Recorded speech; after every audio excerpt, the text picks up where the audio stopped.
Ever looked at a brightly colored drink and kind of wondered, is that really from fruit? Or maybe something well cooked up in a lab? Or, thought about whether the robots picking our veggies are silently judging our snack habits. Yeah, exactly. Those little questions, right? That's what we're diving into today, the fascinating world of what we consume and how it all gets to us. And it's amazing how those small thoughts often connect to these really big topics: technology, sustainability, how we live. Totally. We've been sifting through a bunch of recent news and research, actually, all nicely bundled by the Consumers.App news aggregator. That was just yesterday, May 9th, 2025, in their Consumers360 briefing. And we've layered in some analysis from Consumers Research, too, to kind of unpack things a bit more. Yep, think of this as your shortcut to getting up to speed on all this consumer stuff. What's really cool is seeing the threads, how something like a new farm robot might eventually ripple out and affect your grocery bill, or how changing values shift what even appears on the shelves. So what's on the menu for this deep dive? We'll kick off with sustainability, and we're looking beyond just reusable coffee cups, big picture stuff. Right. Then we're moving into agriculture automation, some pretty wild tech changing how food's grown. Then food technology, some surprising stories there about ingredients and weirdly naming rights. Oh, yeah, that's an interesting one. After that, retail innovation. Virtual stores are becoming, less virtual, more reality. Definitely blurring the lines there. We'll also touch on family budgeting today, the surprisingly complex world of food colors, and wrap up with environmental health, which is crucial. Ready to jump in? Let's do it. It's fascinating how these areas all bump up against each other. Okay, first up, sustainability. There was this piece in Business Day, which Consumers Research also looked at, about improving livelihoods through collaboration. It really hits home that sustainability isn't just about the planet, is it? Not at all. It's really got three legs, right? Environmental, obviously, but also economic and social. And they're all tangled together. You can't really have long-term well-being without addressing all three. And it sounds like working together is a huge part of that. Like that example in Haiti with data kind and soil, using data science and open source tools to optimize waste collection. That's pretty cool. It really is. It shows how you can apply these sort of, data-driven business techniques to solve really fundamental environmental and social problems on the ground. And it actually worked. Lower costs, less fuel. Exactly. It proves these things can be good for the environment and good for the bottom line. Yeah. It makes you think data skills are going to be key for sustainability in places you wouldn't expect. Partnerships seem key for poverty reduction, too. Like that study from China about their pension system having the state, employers, and individuals involved. Right. That multi-pillar approach creates layers of financial security. It's not just about retirement income. Consumers Research highlighted how it strengthens a family's overall resilience, health, finances, even sort of mental well-being. And something I hadn't really thought much about, non-timber forest products, NTFPs. Apparently, in places like Bangladesh, things like nuts and resins are a huge deal for income, sometimes the main job for people near forests. Yeah, this is a fantastic example of how conservation and livelihood can actually support each other. If people can make a decent living from the forest sustainably, there's less pressure to, say, cut down trees. It's a win-win. Makes sense. Now, for companies trying to figure out their social impact, there's this new assessment tool for social sustainability. Sounds like it helps them track progress on things like health, equality, aligning with those UN goals. Precisely. It gives organizations a framework, a way to measure how they're doing on the social side. Employee well-being, fair practices, ethical sourcing, it helps connect their operations to those bigger global goals. But measuring sustainability overall still feels messy. So many factors, no single perfect metric. That's a really key challenge Consumers Research flagged. We have things like fair trade, organic labels, corporate reports. Mm-hmm. But sustainability is so complex, right? There's no one-size-fits-all measurement. The push now is to make these tools better, more holistic. So how do we actually improve global teamwork on this stuff? It feels like we need everyone pulling together. Yeah, Consumers Research suggests a few things are needed. Making international bodies more efficient, having real consequences for not meeting agreements, and getting everyone involved, governments, businesses, individuals. The UN Sustainable Development Goals are a good example of a framework that tries to do that. Okay, now for maybe a bit of a reality check. This headline from Fast Company, also picked up by Consumers Research. Buying green won't save the planet. Kind of blunt. It is blunt, yeah. But the argument is basically that our whole economic system is built on growth, more consumption. So even if we buy greener stuff, the sheer volume of stuff might still be too much for the planet to handle. So switching to a bamboo toothbrush isn't the whole answer. It's part of it, maybe a signal, but the research suggests we haven't really figured out how to grow the economy without also growing our environmental impact, at least not at the scale needed. The takeaway isn't don't bother. It's more like individual actions need to go hand in hand with bigger policy changes, maybe even rethinking growth itself. Okay, but it's not all doom and gloom. ESG principles, environment, social governance, and AI are pushing companies in a greener direction. Oh, definitely. ESG puts pressure on companies to clean up their act, and AI is a powerful tool for spotting environmental risks or making operations more efficient. The immediate impact of one green innovation might seem small, but add them all up over time, and it could be significant. But speaking of AI, here's a twist. Training those massive AI models, apparently it uses a ton of energy, and that energy use is skyrocketing. That's a big concern. And sometimes making AI more efficient just means we build even bigger models that use just as much energy. It's called the rebound effect. Exactly. Yeah. It's like getting a more fuel-efficient car, but then deciding to drive twice as much. It highlights that even our solutions can have their own environmental costs we need to watch. Interesting point from a 2025 study, too. When companies lead on sustainability, like with green investments or getting eco-certified, it actually attracts tourists more directly than government actions do. Yeah, although both help overall. It seems businesses are really seeing the market demand for green credentials. Which ties into another finding. Green marketing actually makes consumers think the brand is higher quality. People want to support companies that seem committed. They absolutely do. Yeah. It builds trust. So if just buying green isn't the whole story, what are the main roadblocks to a truly sustainable society? Well, consumers research kind of sums it up as a few big things. The clash between economic growth goals and environmental limits, the difficulty in measuring progress accurately, global cooperation being tricky and sometimes ineffective and just. Old habits, existing systems that are hard to change. It's a web of challenges. But maybe a slightly more optimistic note to end this section. A 2024 study found that investing in green innovation, while it might shift resources around inside a company, is actually vital for long-term productivity and sustainability. Right. It suggests going green doesn't have to kill other innovation if you manage it smartly. It can drive both progress and sustainability. Okay, let's shift gears. Future of farming agricultural automation. Automation.com and Consumers Research have been looking into this. Sounds like robots are becoming the new farmhands. Well, the push to accelerate agricultural autonomy is definitely growing. With labor shortages, the need for better resource efficiency is becoming imperative. And the tech is impressive. Sensor networks, real-time monitoring, machine learning for precision farming. So we're talking way beyond just driving a tractor in a straight line. This is data-driven farming, right? Using sensors to know exactly when and where to water or fertilize. Precisely. That level of precision boosts productivity, sure, but it's also key for sustainability, less wasted water, less fertilizer runoff, maximizing yield while minimizing impact. How's this affecting farm labor, though? Are robots just taking all the jobs? It's changing things, for sure. Less need for repetitive manual labor, which is often tough work anyway. It frees people up for more complex tasks, managing the tech, analyzing the data the robots collect, and, potentially lower operational costs down the line. But navigating a muddy field is trickier than a highway, I bet. What are the big challenges for these autonomous farm vehicles? You got it. Unstructured terrain, changing light, unpredictable obstacles. It's tough. Research is focused on things like low-cost navigation using special cameras that see depth, plus smart algorithms, deep learning, to help robots navigate tricky spots like vineyards. They're also combining different control methods, hybrid approaches, to make them more reliable. And it sounds like integrating all this with communication tech, ICT, is vital too. Real-time data, wireless links, cloud analytics. Absolutely essential for sustainable and resilient farming.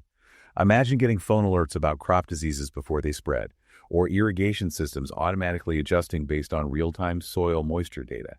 That's the potential. Are we actually seeing economic benefits in places focusing on this stuff? Yeah, Consumers Research points to examples. Bangladesh, for instance, better access to farm credit, and adopting tech has boosted long-term growth.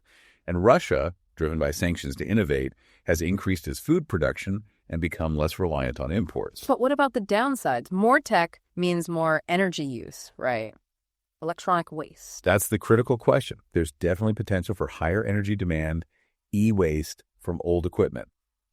Also concerns that automation could push farming towards larger monocultures, maybe soil compaction from heavy machines, or impacts on biodiversity if not managed carefully. It's a balancing act. It's good there are things like the USDA Agriculture Innovation Centers helping farmers, especially smaller ones, get access to this tech through grants and training. Definitely. Those kinds of initiatives are crucial to make sure the benefits aren't just captured by the biggest players. Helps bridge that gap between the lab and the field. Okay, moving into food tech. This headline caught my eye. The Perfect Day lawsuit, an ingredient naming case in disguise. Sounds like some legal trouble in the non-dairy aisle. Yeah, Perfect Day is doing some really cool stuff making animal-free whey protein using fermentation. Basically real dairy protein just made without cows. It's a big sustainability innovation. But the rules haven't caught up, so now there are fights over labels. Can you call it milk if there's no animal involved? That could be confusing for people. Exactly. That regulatory lag creates this gray area. How do you accurately describe something totally new without misleading anyone? That's the tightrope they're walking and where these lawsuits can pop up. Also hearing about things like biosurfactants and bioemulsifiers, potential replacements for chemical additives, aiming for that green label. Right, these are compounds made by microbes that could act like emulsifiers or stabilizers in food. The appeal is more natural ingredients. But as consumers research notes, making them cost-effectively at scale, proving they're safe, getting regulatory approval, those are big hurdles still. And it seems like advances in farming tech itself, like precision ag and robotics, are helping source the raw materials for these alternative proteins, too. I read about tech creating 3D models of trees to find fruit better. Sounds wild. It does. But those kinds of tools are becoming really important for getting a reliable, sustainable supply of ingredients for this growing industry. Better monitoring, more efficient harvesting.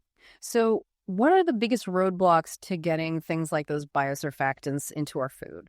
It's a mix. Optimizing the fermentation so it's efficient, getting the cost down, it's often expensive right now, then scaling up production. And crucially, nailing these safety assessments and dealing with any potential microbial issues to satisfy regulators like the FDA or EFSA. And robotics and even synthetic data, like creating virtual farm environments, seem key to speeding up agricultural innovation generally. Helps overcome limits of real-world testing. That's right. You can test countless scenarios virtually, train AI models faster, and address data gaps or variability you see in real fields. It accelerates the whole R&D cycle. And it feels like, ultimately, it's us consumers wanting more transparency and sustainability that's pushing regulators to keep up with all this food tech innovation. Absolutely. Consumer demand for cleaner labels, sustainable sourcing, it puts pressure on agencies to update rules and safety checks. And that, in turn, pushes companies to invest heavily in the R&D to meet those standards. Okay, let's walk into the future of shopping now. Retail innovation, drawing on Forbes and consumers research, digital twins, virtual stores. Sounds like shopping might get a serious virtual upgrade. It really does. Yeah. Digital twins basically detail virtual copies of physical stores and processes, are allowing retailers to test layouts, manage stock better, personalize customer experiences, all powered by AI, augmented reality, virtual reality. That Marlin project sounds nuts. Robots using virtual models to update the physical store automatically. Yeah, imagine robots rearranging displays overnight based on the latest sales data and virtual simulations. That's the kind of efficiency and responsiveness they're aiming for. And the economic impact. Boat inventory management, smoother supply chains, automating tasks. Sounds like big cost savings. Potentially, yes. More accurate forecasting means less wasted stock. Optimized logistics cuts costs. Automating routine tasks frees up staff for customer service. It all adds up to efficiency gains. We saw that big jump in prices recently, too, the inflation surge. How did that change things? It definitely made shoppers more price sensitive, looking for deals, maybe switching to store brands. And for retailers, it pushed them to adopt tech faster for smarter pricing, tighter inventory control, using digital tools to offer value and keep their own costs in check. And how do things like AR and VR actually make shopping better for us? Virtual try-ons sound cool, but does it work? Well, AI can give you super personalized recommendations. AR lets you see how that sofa looks in your living room before you buy it, or try on clothes virtually. VR offers totally immersive experiences.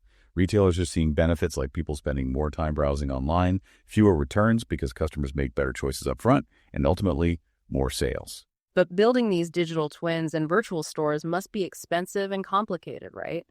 What are the main hurdles? Consumers research highlights several big ones. Yeah, the upfront cost is high.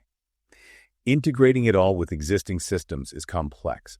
Data security and privacy are huge concerns. There aren't really industry standards yet, and you need people with the right skills to run and maintain it all. Plus, the tech keeps changing, so you have to keep investing. Interesting angle, too. These digital twins aren't just about full automation. They support human-in-the-loop systems, so people still make decisions. That's a key point. It gives human managers real-time insights and control, often through VR interfaces. It provides flexibility. People can handle unexpected problems better than pure automation sometimes. So it's often about augmenting human capabilities, not just replacing them. And lastly, on retail, what about digital money? Central bank digital currencies, CBDCs, could they change how we pay, especially online, or even help manage inflation? There's a lot of discussion around that. The idea is they could make digital payments safer, more stable, maybe build more public trust, especially as more shopping moves online. Some analysis, like in the UK, is looking at how CBDCs could potentially anchor private digital money systems and perhaps offer tools for managing economic stability, though it's still early days. Okay, switching to something very relatable. Family budgeting. Looking at an ABC News piece on Type C parenting and some consumers' research insights. Yeah, family budget is just fundamental personal finance, isn't it? A plan for your money. Consumers' research really underscores its role. Setting priorities, tracking spending, working towards goals, achieving stability. I saw this term universal risk budgeting. Sounds a bit like investment diversification, but for your household spending. Kind of, yeah. It's about spreading your money across different categories, needs, wants, savings, investments, based on your family's comfort with risk and past spending patterns. The aim is a more balanced, resilient budget that can handle unexpected hits while still letting you make progress. And tech is huge here now, right? Budgeting apps, AI trackers, auto savings tools, they're all over platforms like TikTok. Are they actually helping families? They're definitely popular and getting talked about a lot. They offer convenience tracking spending automatically, giving personalized tips, nudging you to save. For many families, they can make managing money easier and more transparent. But sticking to a budget is still hard, even with apps. What do studies say are the common struggles? Research points to a few usual suspects. Dealing with irregular income or surprise expenses, disagreements between family members on spending priorities, and just the sheer discipline of tracking everything consistently. Plus, emotions play a big part in our money habits. And how do changing parenting styles like this Type C idea, mixing structure and flexibility, affect budgeting? It seems to mirror that blend. So instead of super rigid rules, a Type C approach might mean having clear financial goals and guidelines, but also building in flexibility for treats or adjusting the budget when life throws curveballs without totally derailing the plan. What about making budget decisions together as a family? I read something about game theory suggesting this leads to better outcomes, like a Nash equilibrium. Yeah, the idea there is that if everyone feels involved and their needs are considered, you're more likely to land on a budget plan that everyone can genuinely buy into and stick with. It becomes a stable agreement because no one feels like they can improve their own situation by unilaterally breaking the budget. Everyone's interests are sort of balanced. So boiling it down, what are the top practical tips from experts for better family budgeting right now? It's generally consistent advice. Set clear goals, automate savings if you can, track your spending regularly, review and adjust the budget often, build that emergency fund, avoid high-interest debt like the plague, and use budgeting tools if they help you stay organized. And just keep learning and adapting as your situation changes. All right, let's get colorful, literally. Food color additives. Based on Reuters via MSN.com and Consumers Research Insights, sounds like the FDA just gave the green light to some new natural ones. That's right. Just yesterday, May 9th, 2025, FDA approved 3 new ones from natural sources. Galdiaria extract blue, that's from algae butterfly pea flower extract, also for blues and purples, and calcium phosphate, often used for white opacity. More options for manufacturers wanting natural colors. How does the FDA actually check if these things are safe? It seems like a big responsibility. It's a very thorough process. They demand extensive toxicological studies looking at potential short-term and long-term health effects. They evaluate how the body absorbs and processes the additive and estimate how much people might realistically consume. Everything has to meet strict safety standards under federal law before it gets approved. It involves looking at animal studies, sometimes human data, to set safe intake levels. What's the general take on natural versus synthetic colors in terms of health? Are natural ones usually seen as safer? Generally, the perception, and often the scientific association, is that natural colorants pose fewer risks. Some synthetic dyes have been linked to things like allergic reactions or behavioral issues in sensitive individuals, though the evidence is sometimes debated. But it's crucial to remember all approved additives, natural or synthetic, have passed FDA safety reviews. I saw something interesting using AI, specifically large language models, to monitor chemical hazards, including color additives, in the food supply. Yeah, that's pretty cutting edge. A 2024 study showed these AI models can scan vast amounts of scientific papers and reports to automatically pull out information on contaminants with high accuracy. It could be a powerful tool for regulators to spot potential issues much faster. What are some common natural colors we already see everywhere? And in what foods? Oh, lots. Carotenoids give you yellows and oranges. Think cheese, butter, some drinks. Anthocyanins for reds, blues, purples, common jams, juices, desserts. Caramel color is ubiquitous soft drinks, baked goods, sauces, beers. Gives things that brown hue. Do the U.S. and Europe regulate these differently, like the FDA versus EFSA in Europe? There are differences, yeah. They both rely on science, but sometimes they might approve different specific substances or set different acceptable daily intake levels. EFSA also has a system for periodically reevaluating additives as new science emerges, which the FDA also does, but perhaps on a different schedule or trigger. So what's the upshot of this trend towards more natural colors? How's it affecting food companies and what we want as consumers? It's definitely pushing manufacturers towards cleaner labels. Consumers increasingly want ingredients they recognize, things that sound less chemical. Using natural colors meets that demand, builds trust, and can make products more marketable, even if it sometimes presents technical challenges for the food makers. Okay, final deep dive. Environmental health. Looking at the New York Times and Consumers research here, the UN recognizing the right to a healthy environment back in 2022, that sounds like a big deal. It really was a landmark moment. The UN General Assembly formally declared it a human right. It elevates environmental protection, linking it directly to our fundamental well-being, things like the right to life, health, food, water. And how does environmental damage, pollution, biodiversity loss actually harm our health? And what are governments doing about it? The links are direct and numerous. Air pollution causes respiratory problems. Contaminated water leads to disease. Loss of ecosystems can affect food security. The list goes on.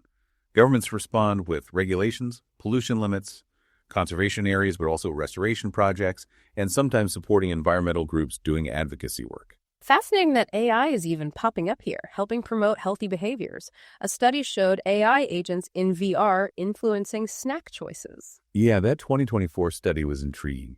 Using VR embodiment, where you interact with an AI character, seemed to nudge people towards healthier snacks. It suggests these immersive technologies could be surprisingly effective tools for public health engagement. And this right to a healthy environment isn't just symbolic, right? It's being used practically. Definitely.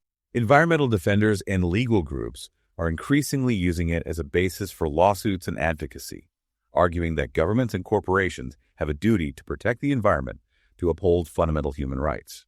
It gives legal teeth to environmental protection. And tech like machine learning is helping monitor things too, like classifying coral reef health from images. Exactly. Using specialized AI models like convolutional neural networks, researchers can analyze underwater photos way faster and more consistently than humans, tracking bleaching events or disease outbreaks in coral reefs. It's a powerful tool for conservation science. So, zooming out, what are the main goals of environmental protection, and how do our individual choices fit with the big picture? The core aims are usually conserving resources, preventing pollution, maintaining ecological balance, and repairing past damage where possible. Both individual actions reducing waste, conserving water, supporting sustainable businesses, and collective efforts advocating for policy change, participating in conservation programs are essential. They really complement each other. But there are still debates about how bad the human impact is and the best way forward, aren't there? Oh, absolutely. While the scientific consensus on human impact is overwhelming, there are ongoing discussions about the scale and the most effective solutions. You have traditional regulation, the human rights approach we just discussed, and even movements advocating for rights of nature, giving legal standing to rivers or forests themselves. Different philosophies on how to achieve protection. Wow. Okay.